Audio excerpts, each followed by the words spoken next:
Let us begin today's session. Back and neck straight, gently close the eyes.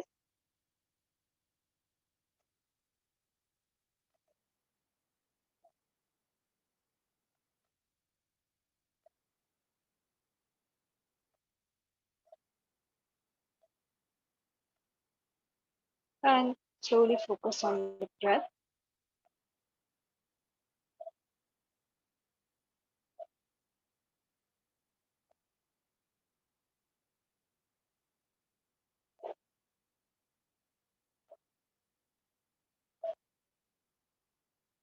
Allow breath to become slow, long, and deep. Once you feel comfortable with the natural breath, begin to deepen the breath.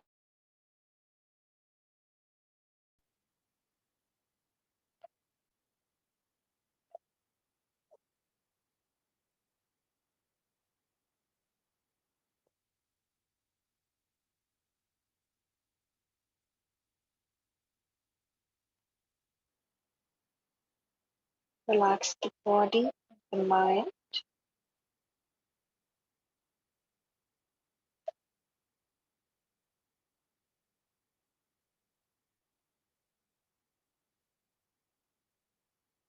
We'll be chanting only 3 times, followed by 3 shantis.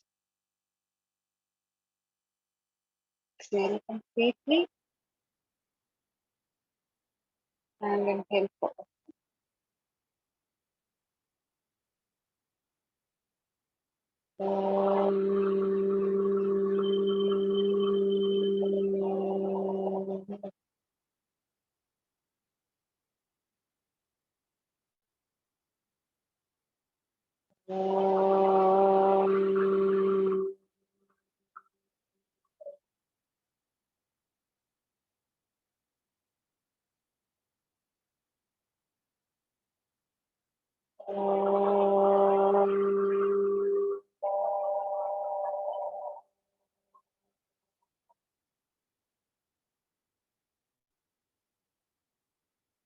Shanti.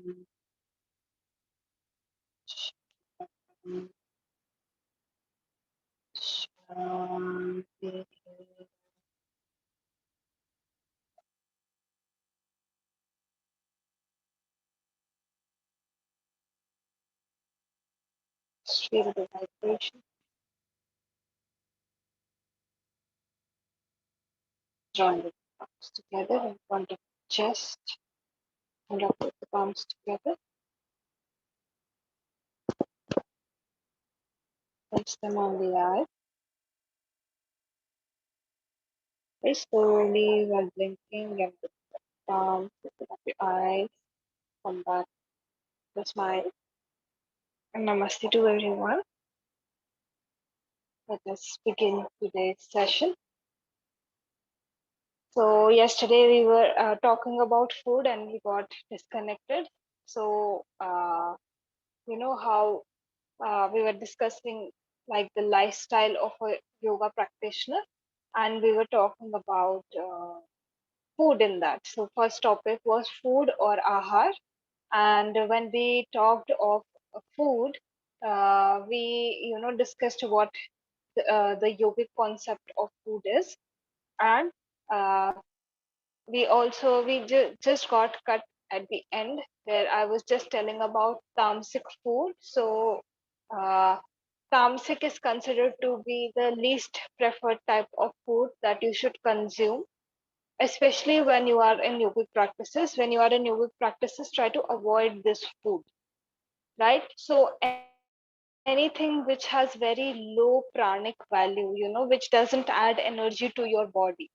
You eat it simply because it is tasting good, right? And it has a lot of artificial things added to it, like preservatives, other inorganic things that are added to it, which reduce its quality of giving the energy.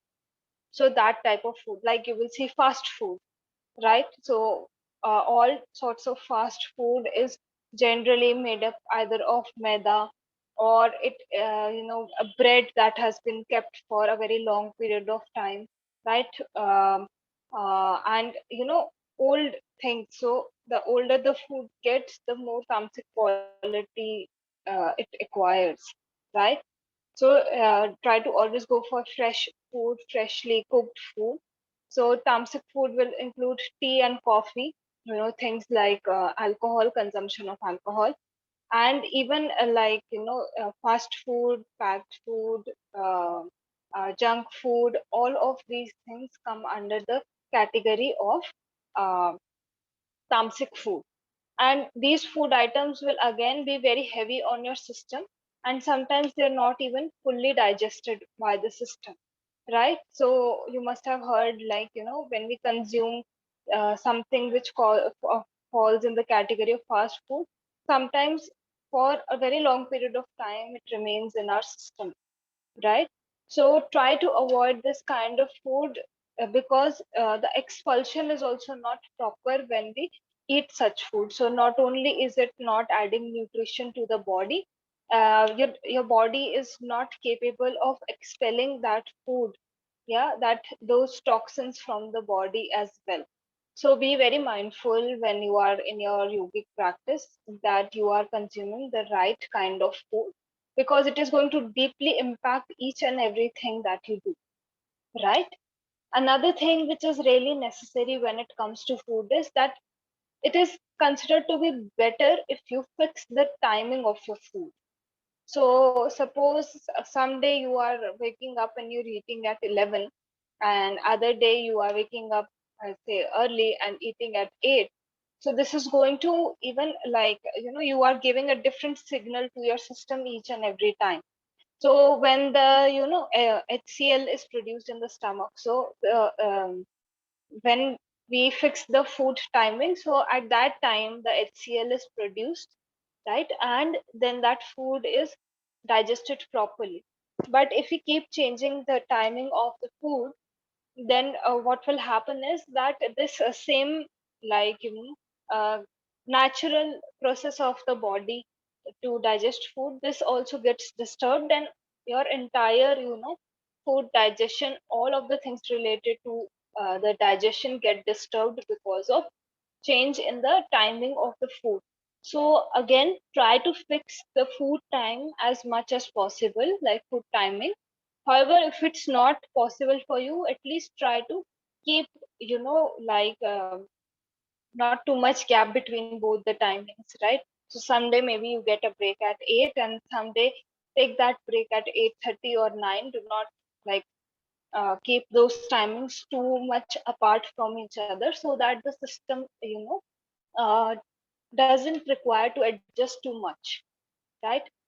Another very important thing when we come to food is that you should always eat when you feel hungry. So one of the important things is that you should always eat when you feel hungry.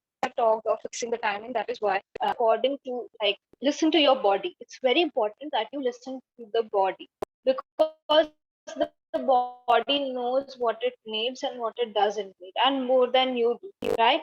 So when your body is not asking for food and it is time, like sometimes, there is a particular timing we fix and we do not feel that hungry, so do not give your body food at that point of time, or give less food to the body, right? So always listen to your body. If you are not feeling hungry at a particular point of time, do not force eat, right? Because then it's going to again burden your system. It's not going to make it easy for you, right? It's going to only add burden to the system. So whenever you consume your food, apart from everything we discussed yesterday, these are some more points that you have to take care of. So if you're able to imbibe these points, you can actually increase the efficiency of the practice that you do every day, because food has a very direct impact on the body, right? So let's move to the second point of the lifestyle. When we talk of the lifestyle, so another very important thing is vihar. Vihara, vihar, recreation.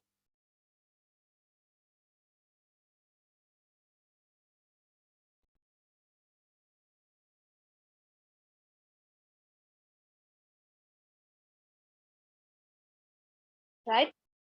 So when you come to yoga,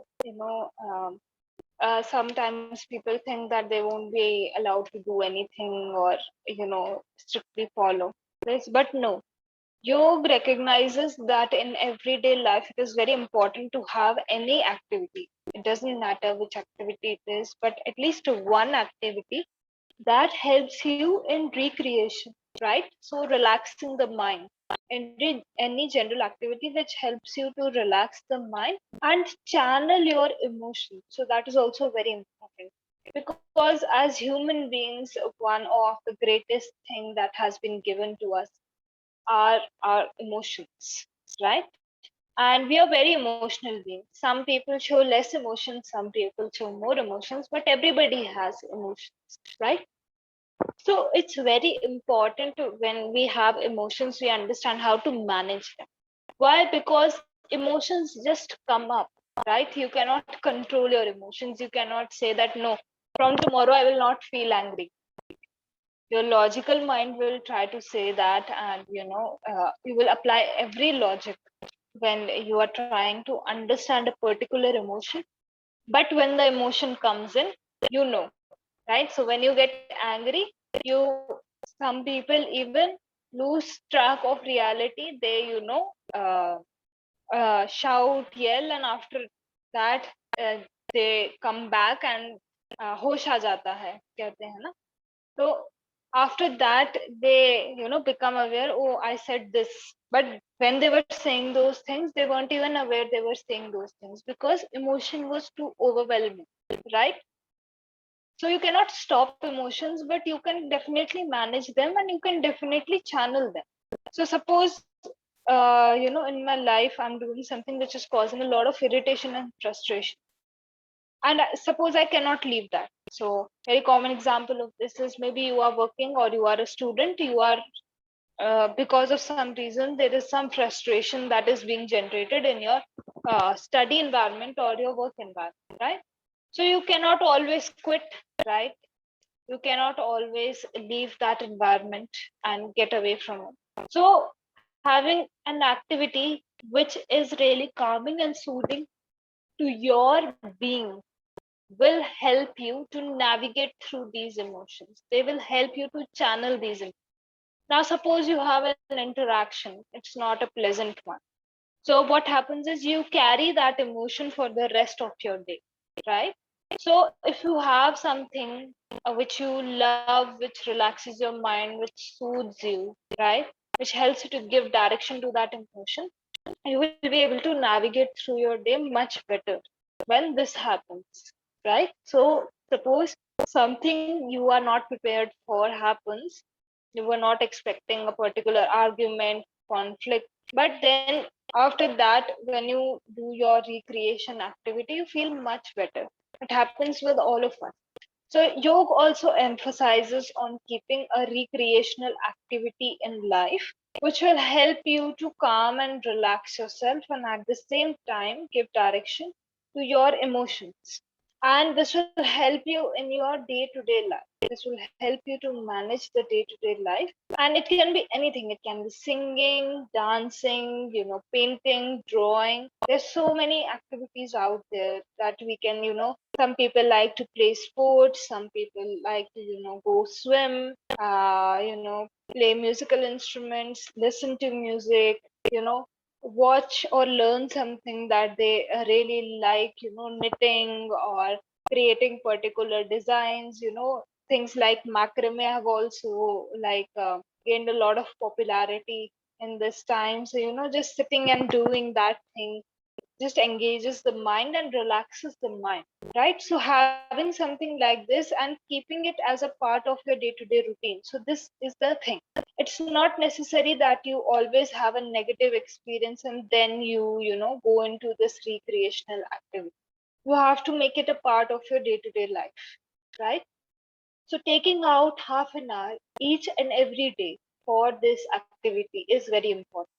Yoga emphasizes on this thing, that take out half an hour every day for yourself, for something that you love, for something that creates a sense of excitement within yourself when you do that thing, right? So if you love to dance, You'll be so happy and excited when you do that. And even, sometimes when we love something and we know that it's going to happen, or we are going to, get that thing, so we get very excited, right?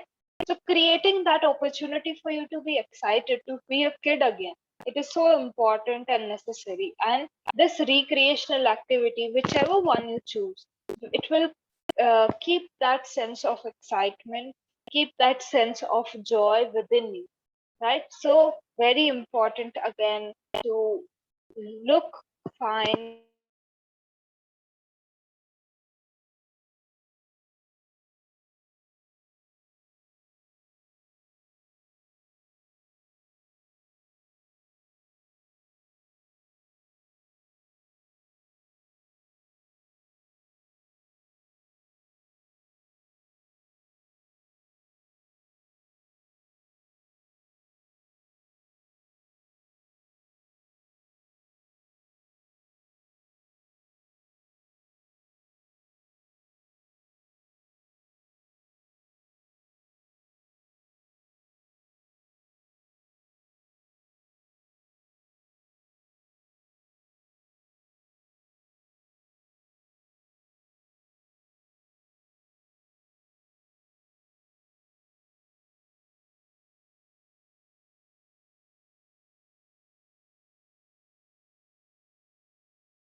okay. I'll keep the video off because we are having some network issues. Okay.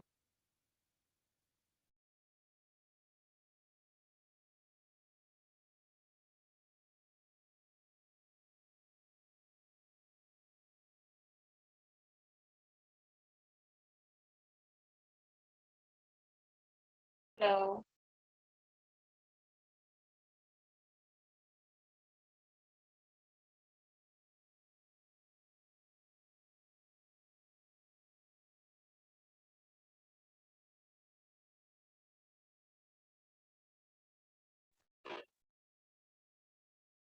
am I audible?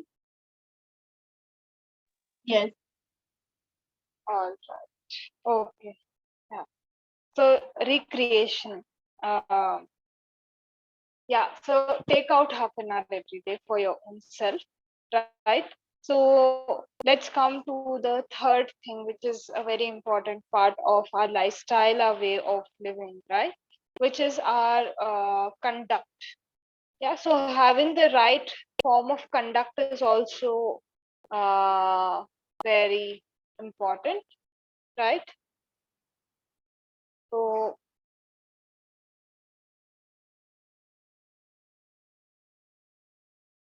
achar, ACHARA, conduct,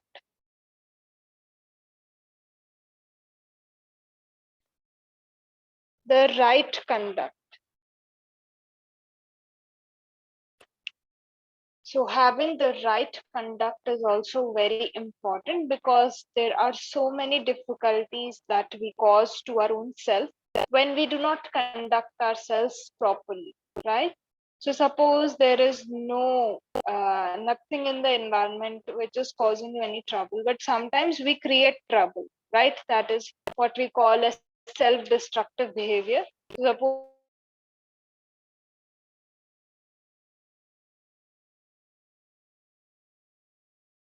Suppose everything is going smoothly and you just create havoc this tendency of the mind, it comes again and again, and it's mostly not because of external things but because of our own wrong conduct that we cause our own selves a lot of suffering. And it is so important to make sure that the conduct is right, because then you will eliminate most of your problems. When you are able to eliminate most of your problems just by changing your behavior, it your life becomes really simple, right? But what is right and wrong, it's very important to understand that thing also. They say conduct yourselves correctly, but what is this correct, right? So Maharishi Patanjali, the great sage who systematized the entire process of yoga, he has given two limbs. The first two limbs for a beginner, which are yamas and niyamas. YAMAS, yamas, and niyamas, NIYAMAS.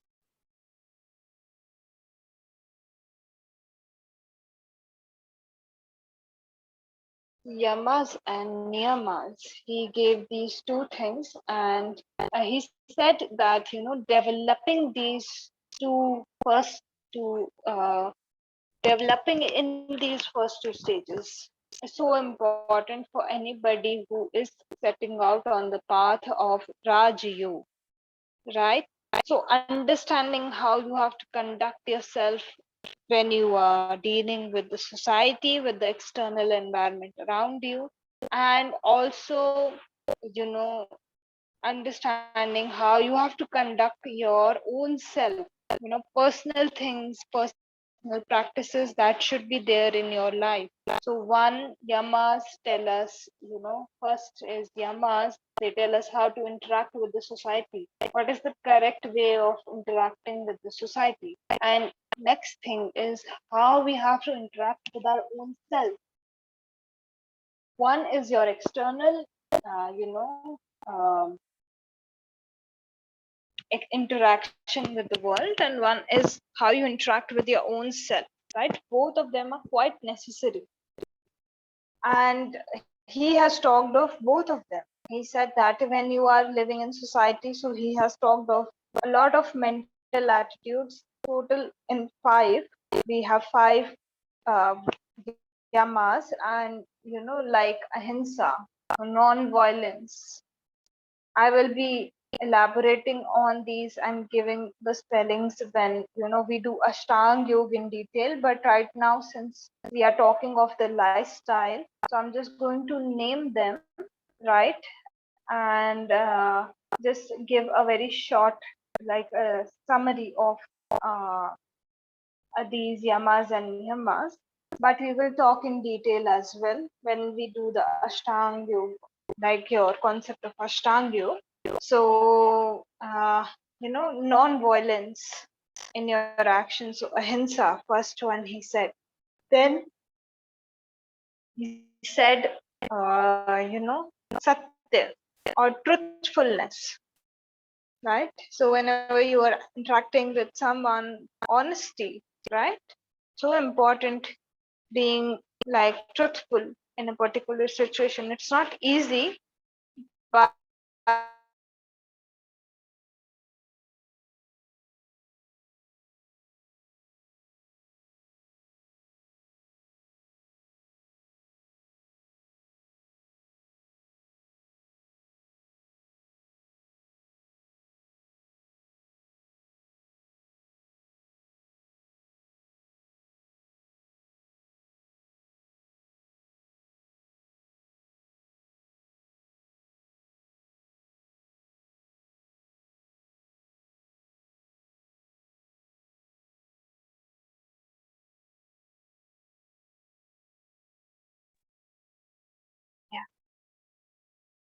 So in Hindu tradition, we like have Brahmaji, Lord Brahm, and he is the creator of the world. Then everything you see around you basically is a creation, and he is a god of creation. And Brahmacharya,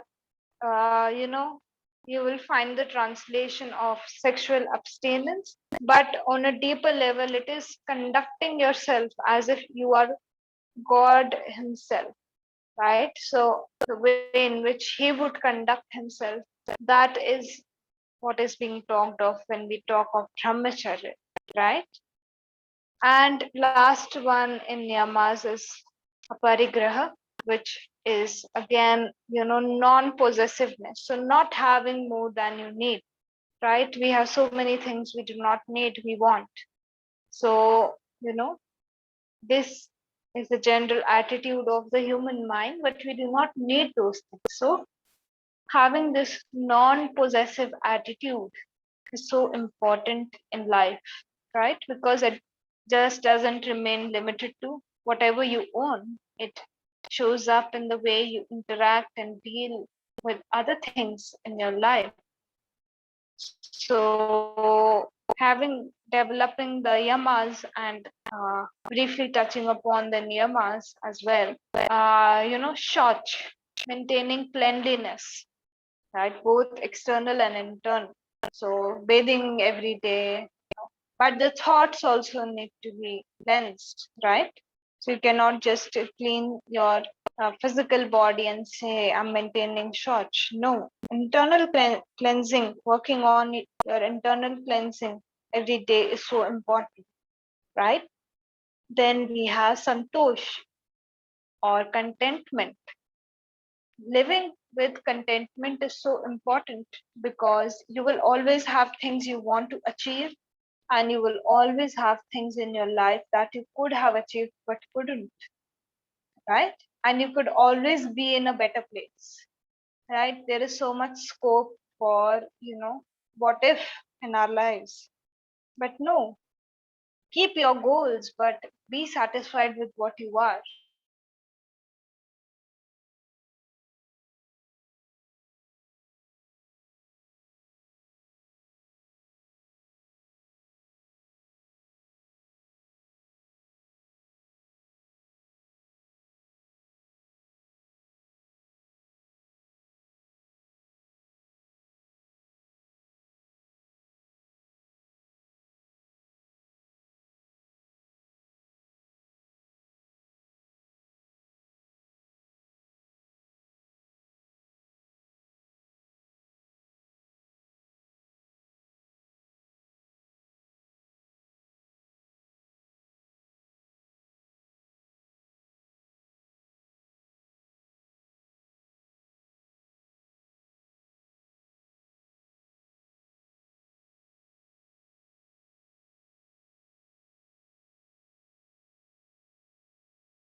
Of the mind, how we have trained our mind to be dissatisfied with everything we have. So no matter what you possess in your life, you're going to be dissatisfied if you do not train the mind, train the mind to be happy with whatever you have. And this training is so important because if you train the mind in such a manner that it is happy with whatever it has, it's not only going to stay calm, peaceful, and present in today's, like right now for you. It's also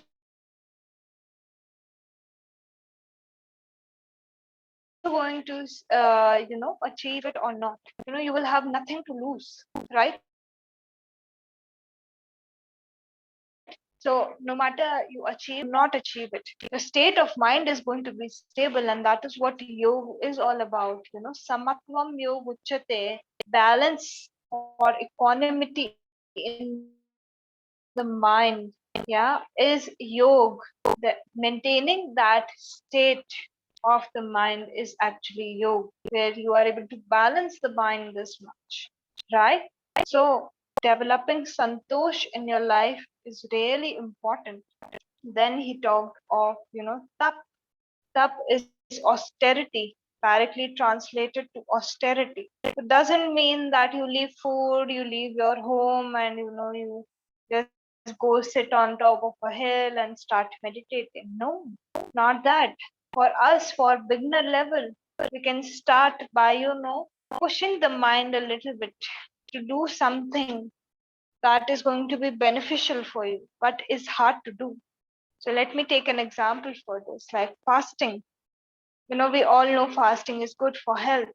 At least fasting on particular days is good for your health.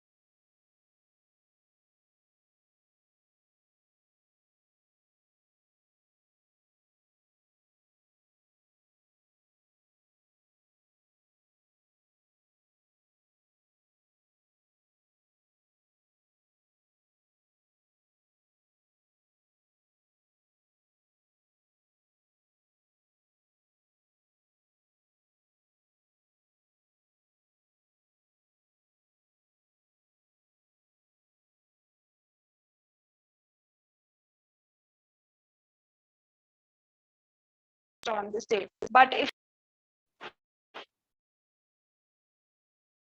yeah,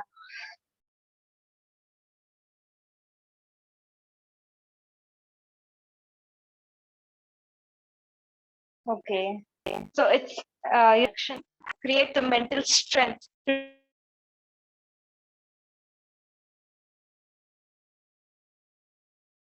do something which is good for you. Because slowly when you start going beyond the limitation of the mind, you see how you see how your mind is also flexible, like your body becomes flexible, you train it every day, and with time you are able to perfect that back bend or that forward bend. So same way is your mind. It can be made flexible with time.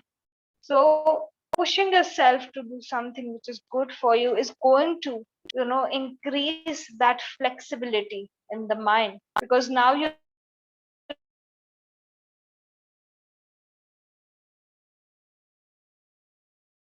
know you have the will, the strength to do something. It's just in that direction, and it's going to lead to so much willpower that you develop.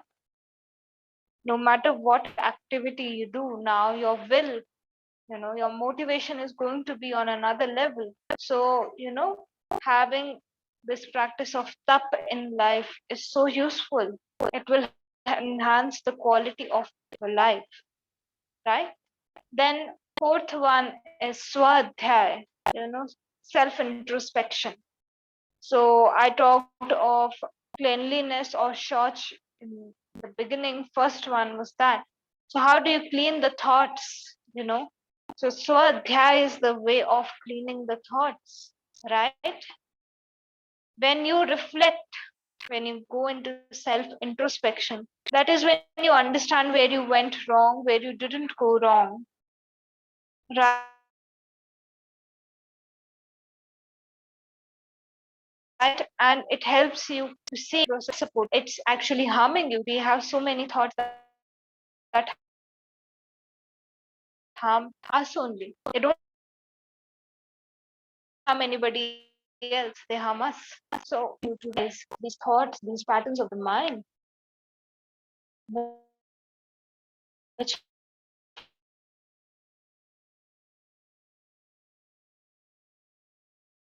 harm you, and in the direction which aids you, which works for you the best.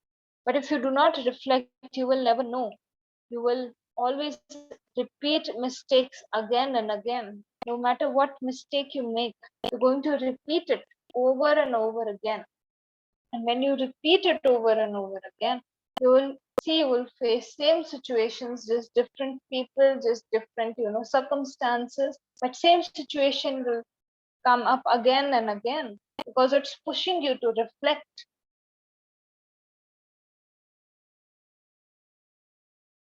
right? It's pushing you to reflect.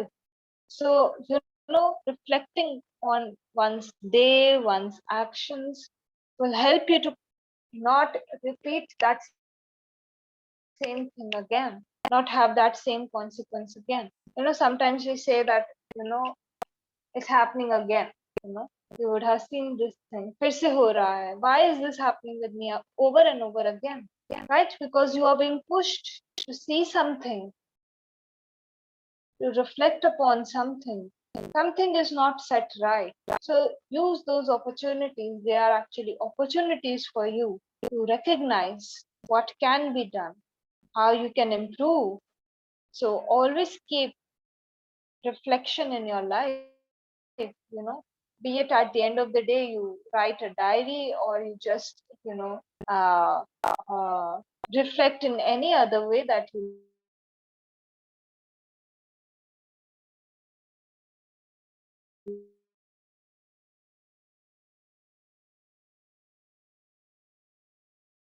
like.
But always very sorry. Yeah. So I was talking of the last niyama, which is Ishwar Pranidhan, surrender to God. Not necessarily God if you do not believe in God, any higher power, any higher thing than you. And that thing, you surrender to that energy, to that, whichever thing you believe in. It doesn't necessarily mean you have to surrender to God only, right? And when you develop this attitude of surrender, that is when the ego goes down. That is when the expectation also goes down. Why do they say that? Surrender your actions, surrender the sense of surrender. What does it bring about? It brings the ego down. It brings the, some people are very attached to their actions, right? So it brings this attachment down.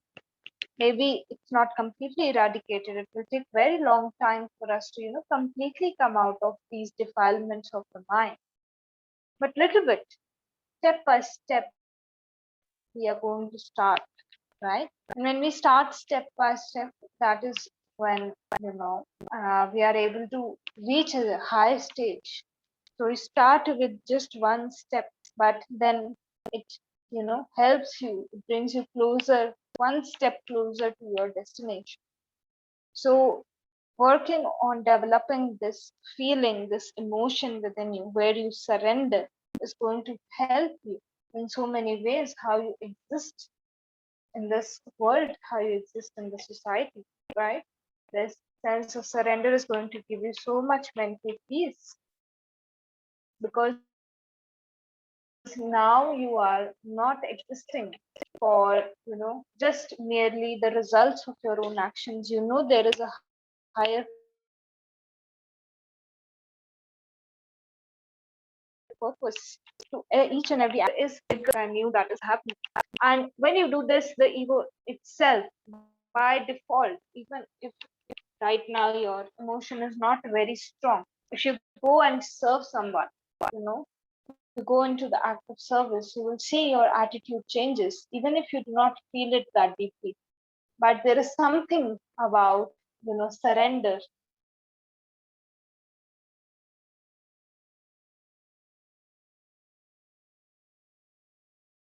the sense of surrender that human being which is able to. So these are your 5 yamas and niyamas.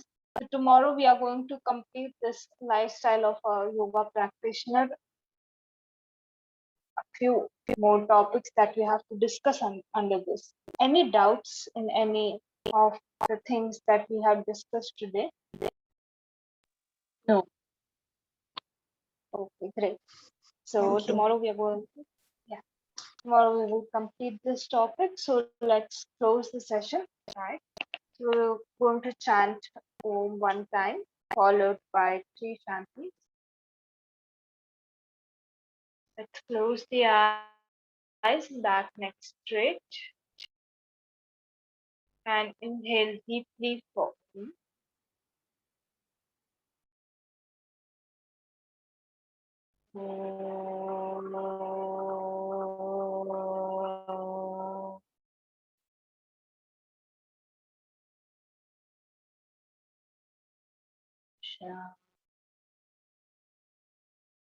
Sha,